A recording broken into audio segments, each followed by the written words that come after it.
உம்மைத்தான் நம்பியிருக்கேன் ஏசப்பா, உம்மைத்தான் நம்பியிருக்கேன்,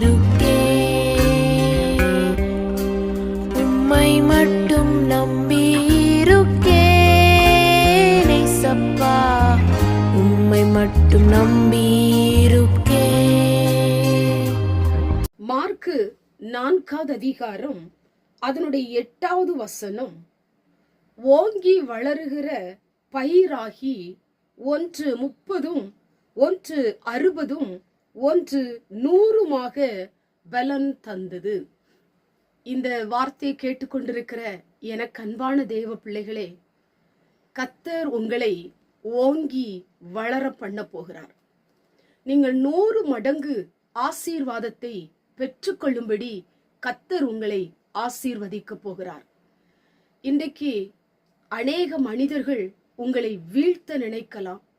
உங்களுக்கு விரோதமாய் பல சதித்திட்டங்கள் தீட்டிக் கொண்டிருக்கலாம். உங்களுக்கு விரோதமாய் பல ஆயுதங்களை உருவாக்கி கொண்டிருக்கலாம். உங்களுடைய வளர்ச்சியை தடுத்து கொண்டிருக்கலாம். உங்களுக்கு அநேக இடையூறுகளையும் இடைஞ்சல்களையும் பிரச்சனைகளையும் கொடுத்து கொண்டிருக்கலாம். உங்களுக்கு வரவேண்டிய ஆசீர்வாதங்களை தடுத்து நிறுத்துகிறவர்களா இருக்கலாம். இப்படிப்பட்ட மனிதருக்கு முன்பதாக நீங்கள் ஓங்கி வளரும்படி கர்த்தர் உங்க வாழ்க்கையை ஆசீர்வதிக்க போகிறார்.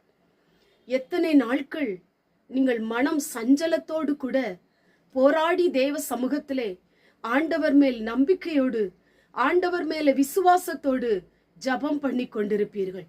எப்பொழுது கர்த்தர் என்னை ஆசீர்வதிப்பார்?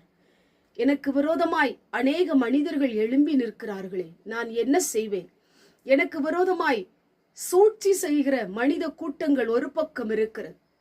என் வேலை ஸ்தலத்துல, என் வீட்டு அருகாமையில, என் உறவுகள் எல்லாரும் எனக்கு விரோதமாய் எழும்பி நிற்கிறார்களே, ஆண்டவரே இவர்கள் கண்கள் காண என்னை ஆசீர்வதிக்க மாட்டீரா என்று சொல்லி எத்தனை நாட்கள் நீங்கள் புலம்பிக் கொண்டிருக்கிறீர்கள். ஆண்டவர் இன்றைக்கு உங்க வாழ்க்கையை ஆசீர்வதித்து ஓங்கி வளருகிற ஒரு மரமாய் மாற்றி உங்களை ஆண்டவர் 100 மடங்கு ஆசீர்வாதத்தை பெற்றுக்கொள்ளும்படி உங்களை அவர் ஆசீர்வதிக்க போகிறார். உங்களுடைய சூழ்நிலைமையை கர்த்தர் மாற்ற போகிறார்.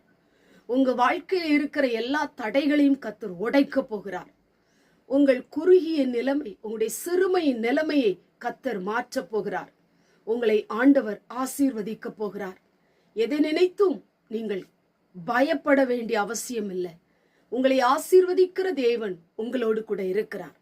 உங்க இருதயத்துல ஆண்டவரை நம்பிக்கையாய் கொண்டிருக்கும் பொழுது, இந்த வசனத்தின் மேலே விசுவாசம் வைக்கும் பொழுது, ஆண்டவரையே நோக்கி கூப்பிடும் பொழுது, உங்க வாழ்க்கையில நீங்கள் 100 மடங்கு ஆசீர்வாதத்தை பெற்றுக்கொள்ளும்படி உங்க வாழ்க்கையை ஓங்கி வளர பண்ணுவார்.